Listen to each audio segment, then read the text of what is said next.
Cincinnati's Riverfront Stadium, a regal structure in the Queen City and the home of baseball's most successful operation. 2.6 million fans filled the seats here in '76. Attendance is up in '77, and as the city merchants are quick to point out, don't forget the postseason for an added economic boost. No discussion of the Cincinnati Reds can be complete without a talk with the main spark. As much as he might downplay his achievements, there's no questioning 5 division titles in 7 years, pair of World's Championships. Sparky, it's not too bad an accomplishment. Well, thank you, Scott, but right now that's all in the record books, and this year we're playing 500 ball, which we're not happy with and we're not pleased, but I do think before it's all over we're going to be back on top. Sparky's plan to catch the Dodgers includes a policy most clubs couldn't live with. Johnny Bench will tell you, the Reds are like a family, and it pays to be the oldest son. Sparky's known as a psychologist-type manager. You've had to bail him out in the past with some of his statements. Is this all part of like a concerted team managing effort? Well, of course it is. He relies on us a lot. He lets us play, and we've always been that way since day one. Sparky is the manager, and he decides what goes on the field, and I think he's the best manager. He lets the players go, and he lets the people that have deserved special attention have that special attention. He feels like there are not just one set of rules. There are more than one set of rules. The fact that the stars do and should get special treatment, and it's not an overabundance because we ourselves, as the stars of the team, allow for it for the young players, and we've made them feel at home and feel comfortable, and they don't feel uncomfortable with the fact that the role that they have to play. A manager must serve as a psychologist to the fans, the press, the front office, and especially to the 25 players. Sparky Anderson has been a success in the standings. More than that, he's convinced his toughest critics. Well, I believe that the players deserve the headlines, and I let the players determine if I'm as good or, as some people say, deserving of the fact to manage the world champions. I'll never say it myself. I got my own beliefs, but I don't ever say that, and I let the players speak for themselves. And I think the best compliment I've ever had said about me is in the Britannica Encyclopedia. It came out this year, and I was in there, and Joe Morgan listed me as the most valuable player on the club. And that, to me, of all my years in baseball, has been the nicest thing ever said about me. The unknown soldiers of the Cincinnati Reds take the 9th spot in the batting order. In spite of anonymity and one of the league's worst complete game records, the Reds pitching staff usually gets the last laugh. Ever since I've been in professional baseball, you never heard much about the Cincinnati Reds pitching staff. And when I came over here, was traded over here, I knew what I was getting into, you know. And I'm happy going out there and pitching. I'm not a Sandy Koufax, but I go out there and do the job. I get runs scored behind me, and I win ball games, and I'm satisfied being that way. Not everyone can be so calm this season. '76 Rookie of the Year Pat Zachary is having a tough time not believing in the sophomore jinx.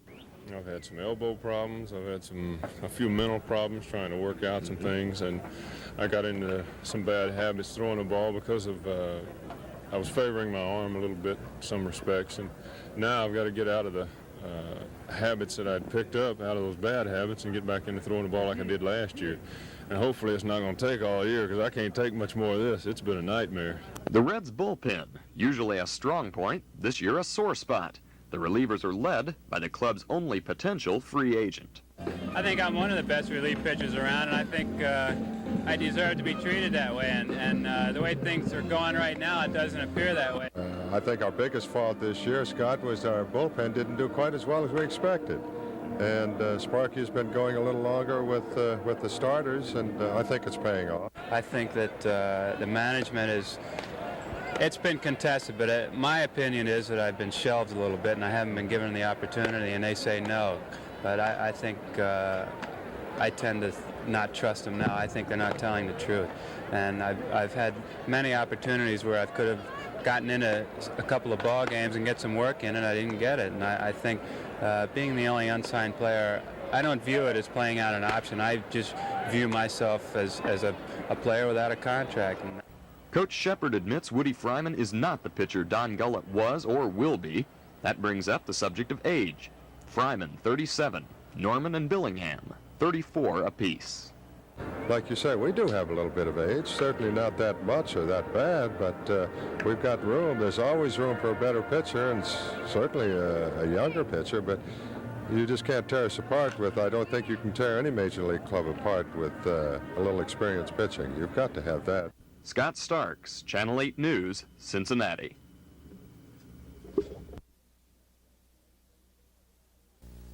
Now, you certainly can't deny the Reds' recent greatness. 5 division titles in the last 7 years. That winning record spawns a winning attitude. And although some may call it cockiness, most call it the way of the world for the Reds' Joe Morgan. I have a lot of confidence in what I can do on a baseball field. You know, like you say, people call it what you want. Some people cockiness or arrogance, whatever. You know, I don't choose to define it. I just choose to play the game the way that I know I'm supposed to. And I do have confidence that I can do certain things on a baseball field. And when I do those things, well, you know, maybe it looks like I'm a little cockier than I really am or more arrogant than I really am. But whatever the difference, it doesn't really matter to me what they say. I just go out to do my job the best I can do every day and see what happens after that. What has happened to Joe Morgan in 5 seasons plus at Riverfront includes back-to-back MVP awards and 5 consecutive All-Star Game appearances. Little Joe, just 5'7", has averaged over 20 homers a season during that stretch. He gives credit for that to a former Red slugger, Ted Kluszewski. You know, everything that I've accomplished here, he has a share in, especially offensively. We've worked real hard together, and he's given me a lot of time. And you know, is there that thing between two people? We seem to work very well together. I understand him, he understands me, you know, and that has to be the first thing, because a lot of guys, you know, if they criticize you, some guys can't take it. In fact, last year I was hitting 340, and he was on me about getting, you know, letting the loop creep back in my swing, you know, and sometimes, you know, no one else could have come to me and said, when I'm hitting 340 and start telling me, hey, you need to do this or need to do that, but I know he's trying to keep me from falling into a slump or keep something else from happening later on. Injuries and a slow start at Houston will keep Joe Morgan's name off the list of baseball's career hitting leaders. That doesn't seem to bother the Reds' second baseman. One thing I want to be able to do is 20 years from now is look back and say that I got the most out of Joe Morgan, that I accomplished all I could accomplish with the ability that I had.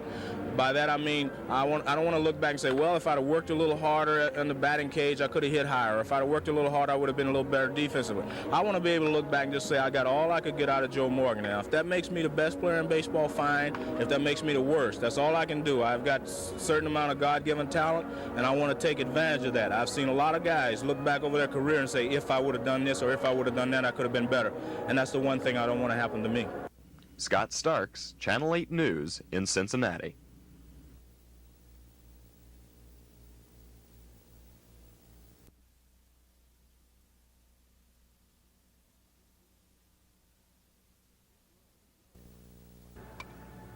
Pete Rose, the heart and soul of baseball's world champions, a guy who plays the game with no respect for personal safety, but a guy who knows what he's worth and gets it. Pete, first question I want to ask you, is there anything wrong with a career 300 hitter who drives Rolls Royces? No, not that I think of. You know, I've worked awful hard, Scott, at becoming a 300 hitter, and it's not something that comes natural like it has to a lot of guys. I think the natural things I have going for me is I'm enthusiastic and I have a lot of desire and I like to work. And although it's fun to play baseball, I wouldn't trade places with anybody because, you know, people ask you, would you like to be 25 again? No, I really wouldn't, because I'm very happy with my career. I've been fortunate enough to be associated with a great bunch of players here at Cincinnati and playing some World Series and win some World Series, and that's what it's all about. And I can't, you know, look back and say I wish I could do it over again, because I'm still having fun, and we still have an opportunity to maybe go to a World Series, so I have to think about what's ahead of me, not what's behind me. Okay, the negotiations are now behind you. Has that hurt the attitude at all? You mean my attitude? No, because, you know, the only difference this year compared to other years, if you followed my career, I've always had a lot of, you know, hard time with the contract negotiations. The only difference this year is I didn't have to go to, you know, I could go to spring training with an unsigned contract.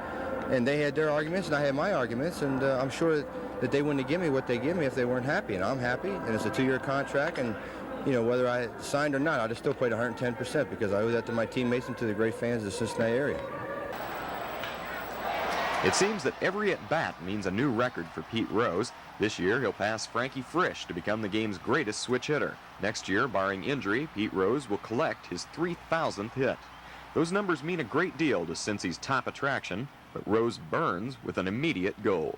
I think get back in the World Series, you know, because one leads to another. If I can continue to hit and get on base and score runs and help win games, we'll get back into the playoffs. And the goals that come, you know, I only got 63 hits. I need 119 for the switch hit goal, so I can't worry about that tonight because I can't get it. So, you know, you just take things 4 at-bats every night, or maybe 5, and hope 6, because that means you got up a lot of times and you score some runs, and just let things fall into place.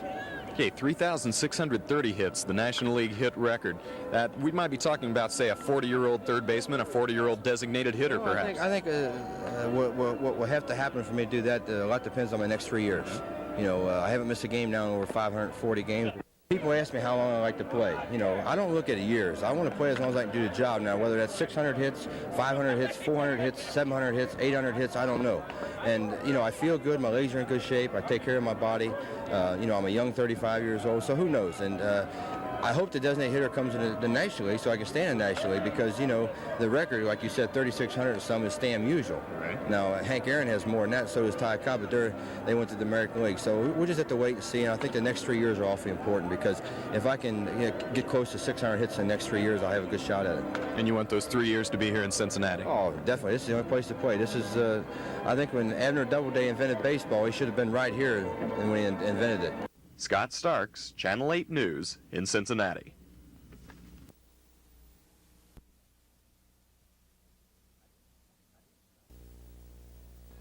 At age 29, Johnny Bench qualifies as an elder statesman on the Cincinnati Reds. Now in his 11th season with the club, Johnny has witnessed firsthand the development of the Reds' mystique. Well, I think it's pride, first of all, the fact that the athletes that have been brought to Cincinnati are athletes that are brought up through the system to a great degree and are actually traded for one particular reason, that they can mold in with our type of ball club, being both talented and personable in a way that we all get along and we all try to survive together. We play with a great deal of pride and enthusiasm, and I think we believe in ourselves to a great deal, and we'll instill that into the new people that come over here. Johnny Bench can be just as eloquent with his bat. Just ask the New York Yankees after last year's slugging show in the World Series.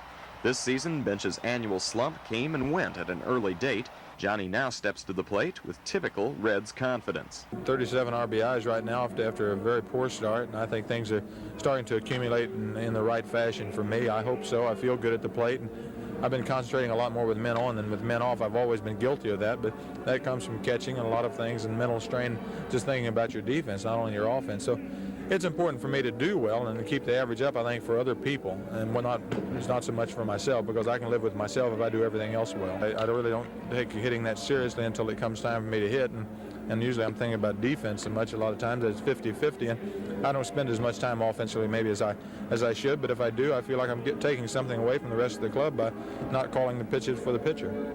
The Cincinnati Reds are certainly a collection of individuals. This year, those individuals have been called fat cats, resting on the laurels earned the last 2 seasons. For Johnny Bench, there's only one way to shake that image. Success must come to the team. Well, I think personal goals are a little bit behind. I'd like to lead the league in RBIs. After such a slow start, it may not be possible. And the knees, I just hope that they hold out. But the main objective is the Dodgers and catching them, and that's what we do now is play to win. Individually, at the end of the year, that's when you negotiate. But right now, it's all team, and you really don't think about what I've done or what I'm going to make or anything like that. It's what we've got to do as a team. Scott Starks, Channel 8 News in Cincinnati.